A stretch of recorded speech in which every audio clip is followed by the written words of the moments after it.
Welcome to YouTube channel chem to fame. और अभी के क्लास में हम लोग देखेंगे कि what is the structural feature of carbonyl group. मतलब ये कार्बोनिल ग्रुप जो है ये कौन कौन सा रिएक्शन शो करेगा, किस तरह के रिएजेंट के साथ रिएक्ट कर सकता है, इसका एटॉमिक लेवल पे प्रॉपर्टी क्या होगा। और ये टॉपिक बहुत इंपॉर्टेंट है उस स्टूडेंट के लिए जो खासकर अभी बोर्ड का एग्जाम का प्रिपरेशन कर रहे हैं। क्यों? क्योंकि बोर्ड एग्जाम के प्रिपरेशन में सबसे बड़ा जो फियर फैक्टर होता है वो होता है हमारा ऑर्गेनिक केमिस्ट्री के रिएक्शन को लेकर के। रिएक्शन का बेसिक समझ में नहीं आता है, इसलिए ऐसा लगता है कि हमें सारे रिएक्शन को मेमोराइज करना है। और रिएक्शन को जब हम मेमोराइज करना शुरू करते हैं तो सारे रिएक्शन को हम करेक्टली रिप्रेजेंट एग्जाम में नहीं कर सकते हैं। ज़्यादा से ज़्यादा पार्ट जो है वो हम लोग भूल जाते हैं। तो यहाँ पे हमें वो एक एक चीज़ को अच्छे से समझना है ताकि हम एग्जाम में उसको भूल ना पाए। तो सबसे पहला हम लोग देखेंगे कि जो कार्बोनिल ग्रुप है, ये कार्बोनिल ग्रुप का मीनिंग क्या होता है। तो कार्बोनिल ग्रुप में कार्बन और ऑक्सीजन के बीच में यहाँ पे डबल बॉन्ड दिख रहा है, और ये जो डबल बॉन्ड है उसमें एक सिग्मा बॉन्ड होगा और एक पाई बॉन्ड होगा। ये कार्बन एटम अपने चारों तरफ 3 सिग्मा बॉन्ड का फॉर्मेशन कर रहा है, इसलिए इसका जो हाइब्रिडाइजेशन है वो है sp2 जो यहाँ पे मेंशन है। और ये 3 सिग्मा बॉन्ड का फॉर्मेशन कर रहा है। अब ये है कि पाई बॉन्ड बना कैसे होगा। तो ये जो पाई बॉन्ड है ये लेटरल ओवरलैप से बनता है। लेटरल ओवरलैप का मतलब हुआ side wise overlap. Side wise overlap कब होता है? जब ये कार्बन का एक पी ऑर्बिटल और ऑक्सीजन का एक पी ऑर्बिटल लेटरल ओवरलैप करेगा। तो यहाँ पे अगर हम इस लोब का वेव फंक्शन पॉजिटिव ले लें, इसका भी पॉजिटिव, इसका निगेटिव या निगेटिव, मतलब कहने का ये है कि ये दोनों लोब का जब वेव फंक्शन सेम होता है तो ये कंस्ट्रक्टिव ओवरलैप करेगा। ये दोनों लोब का भी वेव फंक्शन सेम है, कंस्ट्रक्टिव ओवरलैप करके और पाई बॉन्ड का फॉर्मेशन करेगा। अब क्वेश्चन है कि ये जो पाई बॉन्ड का इलेक्ट्रॉन है वो प्रेजेंट होता कहाँ पे है। तो ये जो हमारा मॉलिक्यूलर एक्सिस है या जो इंटर न्यूक्लियर एक्सिस है, मतलब एक्सा एक्सिस जो दोनों न्यूक्लियस से पास होता हुआ जाए, उससे बोलते हैं हम लोग इंटर न्यूक्लियर एक्सिस। और ये जो पाई बॉन्ड का पाई इलेक्ट्रॉन है वो इस इंटर न्यूक्लियर एक्सिस के प्लेन के ऊपर प्रेजेंट है या फिर नीचे प्रेजेंट है। इसका मतलब हुआ कि ये जो पाई बॉन्ड का पाई इलेक्ट्रॉन है ये एग्जैक्टली दोनों न्यूक्लियस के बीच में प्रेजेंट नहीं है। इसलिए ये दोनों न्यूक्लियस का जो पॉजिटिव चार्ज है उसका इफेक्ट इस इलेक्ट्रॉन के निगेटिव चार्ज पे कम है। मतलब कि ये जो इलेक्ट्रॉन और न्यूक्लियस के बीच में जो फोर्स ऑफ अट्रैक्शन है ये है वीक। और ये वीक फोर्स ऑफ अट्रैक्शन होने के कारण ये जो इलेक्ट्रॉन है ये ज़्यादा से ज़्यादा डीलोकेलाइज्ड होता है। डीलोकेलाइज्ड मतलब कि इसका पोजीशन वेरी करता रहेगा, ये अपने आप को मूव करा सकता है। क्यों मूव करा सकता है? क्योंकि ये दोनों न्यूक्लियस का होल्ड इस इलेक्ट्रॉन पे कम है। इसलिए ये जो इलेक्ट्रॉन है इसको हम लोग बोल देंगे डिस्पर्स्ड इलेक्ट्रॉन या डिलोकेलाइज्ड इलेक्ट्रॉन, दोनों में से कोई एक वर्ड हम लोग यूज कर सकते हैं। अब ये जो लेटरल ओवरलैप बना वो उस ओवरलैप के लिए कार्बन का कौन सा ऑर्बिटल रिस्पॉन्सिबल था? तो पी ऑर्बिटल। और ऑक्सीजन का कौन सा ऑर्बिटल रिस्पॉन्सिबल था? P orbital. ये दोनों पी ऑर्बिटल लेटरल ओवरलैप करके और यहाँ पे पाई बॉन्ड का फॉर्मेशन कर लिया। और sp2 हाइब्रिडाइजेशन जब होता है तो वहाँ पे हम लोग जो शेप देखते हैं मॉलिक्यूल का वो होता है हमारा trigonal planar. Trigonal planar, trigonal planar का मतलब हुआ कि जो भी एटम इन्वॉल्व है सिग्मा बॉन्ड के थ्रू वो सब का सब एक प्लेन में प्रेजेंट होगा। और यहाँ जो बॉन्ड है, बॉन्ड एंगल, ये बॉन्ड एंगल होता है 120 डिग्री, मतलब each bond angle is 120 degree.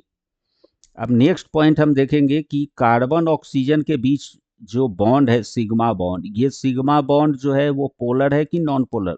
तो इसका आंसर होगा ये कार्बन ऑक्सीजन बॉन्ड है पोलर। क्यों पोलर? क्योंकि ऑक्सीजन और कार्बन के बीच में इलेक्ट्रोनिगेटिव डिफरेंस है, और उस इलेक्ट्रोनिगेटिव डिफरेंस के कारण ये जो सिग्मा बॉन्ड का इलेक्ट्रॉन है ये ज़्यादा से ज़्यादा डिस्प्लेस होगा किसके तरफ? ऑक्सीजन के तरफ। इसलिए ये ऑक्सीजन पे बन जाएगा delta minus charge, partial negative charge. और ये जो कार्बन है ये पार्शियल पॉजिटिव चार्ज मतलब डेल्टा प्लस चार्ज को एक्वायर करेगा। तो ये कार्बन और ऑक्सीजन के बीच में पोलर होने का नेचर जो है वो आया किसके कारण? Due to electronegative difference between carbon and oxygen. अब ये इलेक्ट्रोनिगेटिव डिफरेंस के कारण ये जो कार्बोनिल कार्बन है वो बहुत एक स्पेसिफिक प्रॉपर्टी को एक्वायर करता है। वो स्पेसिफिक प्रॉपर्टी है क्या? तो ये जो कार्बोनिल कार्बन है that will act as electrophile. Electrophile का मतलब हुआ इलेक्ट्रॉन डेफिशिएंट सेंटर, और ये अगर इलेक्ट्रॉन डेफिशिएंट सेंटर है तो ये इलेक्ट्रॉन पेयर रिएजेंट से एक्सेप्ट कर सकता है, इसलिए इसको बोला जाएगा लुईस एसिड। लुईस एसिड का मतलब क्या हुआ? कि ऐसा केमिकल सब्सटेंस जो एक्सेप्ट करे। क्या एक्सेप्ट करेगा ये? तो एक्सेप्ट पेयर ऑफ इलेक्ट्रॉन, मतलब ये इलेक्ट्रॉन पेयर को एक्सेप्ट कर सकता है। कौन? Carbonyl carbon. ऑक्सीजन पे हम यहाँ पे देख रहे हैं कि दो दो लोन पेयर प्रेजेंट है, इसलिए लोन पेयर होने के कारण इसको हम बोलेंगे न्यूक्लियोफिलिक सेंटर। मतलब जो कार्बोनिल ऑक्सीजन है that becomes electron rich centre, और इलेक्ट्रॉन रिच सेंटर को हम बोल सकते हैं लुईस बेस। लुईस बेस का मीनिंग क्या होता है? कि it can donate a pair of electron, donate pair of electron. तो हम देख रहे हैं कि कार्बोनिल ग्रुप में एक एटम कार्बन जो है वो इलेक्ट्रॉन डेफिशिएंट हो रहा है और एक एटम ऑक्सीजन इलेक्ट्रॉन रिच हो रहा है। इसलिए किसी दूसरे रिएजेंट से ये जो कार्बोनिल कार्बन है वो इलेक्ट्रॉन पेयर एक्सेप्ट करने का काम करेगा, और एक्सेप्ट करने का काम करेगा इसलिए ये जो कार्बोनिल ग्रुप है इस कार्बोनिल ग्रुप का जो सबसे इम्पोर्टेंट रिएक्शन होता है वो हो जाता है हमारा न्यूक्लियोफिलिक एडिशन रिएक्शन। न्यूक्लियोफाइल जो रिएजेंट है वो रिएजेंट अपना इलेक्ट्रॉन डोनेट करेगा इस कार्बन को, और ये कार्बन और उस न्यूक्लियोफाइल के बीच में बॉन्ड का फॉर्मेशन होगा। और हम जानते हैं कि कार्बन जो है वो टेट्रावैलेंट है, तो जब ये कार्बन किसी न्यूक्लियोफाइल के साथ बॉन्ड का फॉर्मेशन करना शुरू करेगा, at the same time carbon oxygen के बीच में जो ये वीक पाई बॉन्ड है ये हेट्रोलिटिकली ब्रेक होता है, और हेट्रोलिटिकली ब्रेक करके ऑक्सीजन पे बना देगा निगेटिव चार्ज। ये जो न्यूक्लियोफिलिक एडिशन रिएक्शन का जो मैकेनिज्म है वो हम लोग डिटेल में पढ़ेंगे थोड़ा सा केमिकल प्रॉपर्टीज में। अब हमें देखना है नेक्स्ट पॉइंट कि ये जो कार्बन ऑक्सीजन बॉन्ड जो पोलर है वो अपना रेजोनेटिंग स्ट्रक्चर किस तरह से प्रोड्यूस कर सकता है। तो ये जो फर्स्ट स्ट्रक्चर लिखा हुआ है कार्बोनिल ग्रुप का, इसमें ना तो कार्बन पे प्लस चार्ज है ना ऑक्सीजन पे निगेटिव चार्ज है, इसलिए हम इसको बोलेंगे न्यूट्रल स्ट्रक्चर, या न्यूट्रल स्ट्रक्चर को रेजोनेंस के टर्म में बोल सकते हैं हम लोग non polar structure. Easy way में हम बोल सकते हैं कि यहाँ पे ये स्ट्रक्चर कैसा हुआ? न्यूट्रल। अब होगा क्या कि ऑक्सीजन का इलेक्ट्रोनिगेटिविटी कार्बन से ज़्यादा है तो ये जो वीक पाई बॉन्ड है ये हेट्रोलिटिकली ब्रेक हुआ, और ब्रेक होने के बाद जो पाई बॉन्ड का इलेक्ट्रॉन है वो चला जाएगा कहाँ पे? ऑक्सीजन पे, और ये बना देगा निगेटिव चार्ज। और पाई बॉन्ड का पाई इलेक्ट्रॉन कंप्लीटली डोनेट हो गया ऑक्सीजन के लिए। कहाँ से? कार्बन से, इसलिए कार्बन का जो ऑर्बिटल है वो एम्प्टी हो गया, और उस एम्प्टी ऑर्बिटल को हम लोग शो कर रहे हैं कैसे? पॉजिटिव चार्ज से। तो यहाँ पे हम देख रहे हैं कि जो एडजेसेंट एटम है कार्बन और ऑक्सीजन उस पे अपोजिट चार्ज का फॉर्मेशन हुआ, प्लस और माइनस चार्ज।